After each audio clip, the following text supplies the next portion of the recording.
ഇന്ന് ഒരു variety chicken ഡിഷാണ് ഉണ്ടാക്കാൻ പോകുന്നത്. അതെങ്ങനെ ഉണ്ടാക്കുമെന്ന് നോക്കാം. അതിനുവേണ്ടി ആവശ്യത്തിന് ചിക്കൻ എടുത്ത് കഴുകി വൃത്തിയാക്കി ഏത് പാത്രത്തിലാണോ ഈ കറി ഉണ്ടാക്കാൻ പോകുന്നത് ആ പാത്രത്തിലേക്ക് തന്നെ ഇടുക. എന്നിട്ട് ഇതിലേക്ക് ആവശ്യമുള്ള മസാലകൾ ചേർക്കാം. ആവശ്യത്തിന് ഉള്ളി, സവോള അരിഞ്ഞത് ചേർത്തു. ഇനി ഇഞ്ചിയും വെളുത്തുള്ളിയും പച്ചമുളകും അരിഞ്ഞത്. പച്ചമുളക് എരിവുള്ളതാണ്, 2-3 എണ്ണം ചേർത്തിട്ടുള്ളൂ. അതിനുശേഷം ഇനി പൊടികൾ ചേർക്കാം. പച്ചമുളക് എരിവുള്ളതായതുകൊണ്ട് 1 ടീസ്പൂൺ മാത്രമേ മുളക് പൊടി ചേർത്തിട്ടുള്ളൂ. ഇനി മഞ്ഞൾപ്പൊടി ചേർക്കാം. 1/4 ടീസ്പൂൺ മഞ്ഞൾപ്പൊടി, 2 ടീസ്പൂൺ മല്ലിപ്പൊടി, 1 ടീസ്പൂൺ വീട്ടിൽ തന്നെ പൊടിച്ചെടുത്ത ഗരം മസാലപ്പൊടിയും കൂടെ ചേർക്കാം. അതിനുശേഷം ഇതെല്ലാം കൂടെ മിക്സ് ചെയ്യാം. ഇതെല്ലാം കൂടെ മിക്സ് ചെയ്യുന്നതിനായി 1 ടേബിൾ സ്പൂൺ വെളിച്ചെണ്ണ ഒഴിക്കാം. ആവശ്യത്തിന് കറിവേപ്പില ചേർക്കാം. ഉപ്പ് ചേർക്കാം. അതിനുശേഷം കൈകൊണ്ട് നന്നായിട്ട് ഇതെല്ലാം കൂടെ തിരുമ്മി യോജിപ്പിക്കാം.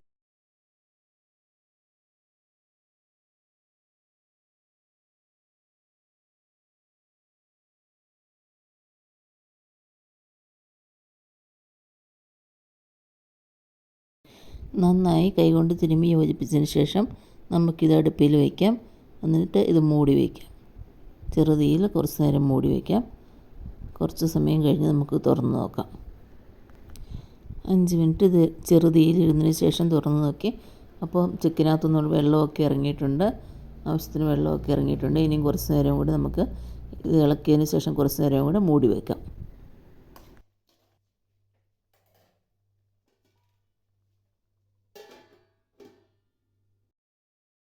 ഒരു 10 മിനിറ്റിന് ശേഷം വീണ്ടും തുറന്ന് ഇളക്കി കൊടുത്തതിന് ശേഷം അടച്ചു വയ്ക്കാം.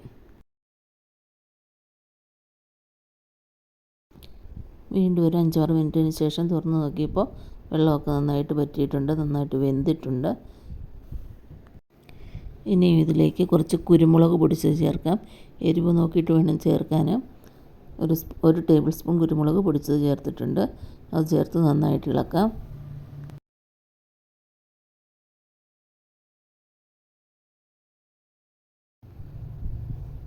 ഇനി ഇതിലേക്ക് മല്ലിയില അരിഞ്ഞത് ചേർക്കാം. കുറച്ച് മല്ലിയില ചേർത്ത് ഇളക്കിയെടുക്കാം. പെട്ടെന്നുണ്ടാക്കാവുന്ന അധികം ഇൻഗ്രീഡിയൻസ് ഒന്നും വേണ്ടാത്ത ഈ ചിക്കൻ റോസ്റ്റിൻ്റെ റെസിപ്പി ഇഷ്ടമായാൽ എല്ലാവരും ലൈക്ക് ചെയ്യാനും കമൻറ്റ് ചെയ്യാനും മറക്കരുതേ. ആദ്യമായിട്ട് കാണുന്നവരാരെങ്കിലും ഉണ്ടെങ്കിൽ ഒന്ന് സബ്സ്ക്രൈബ് ചെയ്ത് സപ്പോർട്ട് ചെയ്യണേ. മല്ലിയിലയൊക്കെ ചേർത്ത് ഇളക്കി ഉപ്പൊക്കെ നോക്കി തീ ഓഫ് ചെയ്തു. അങ്ങനെ നമ്മുടെ വളരെ സ്വാദിഷ്ടമായ ചിക്കൻ റോസ്റ്റ് റെഡി ആയിട്ടുണ്ട്. എല്ലാവരും ഇതൊന്ന് ട്രൈ ചെയ്ത് നോക്കണേ. പെട്ടെന്ന് ഉണ്ടാക്കാം. കടുക് പൊട്ടിക്കുകയോ വഴറ്റുകയോ ഒന്നും വേണ്ട. വളരെ ഈസിയാണ്.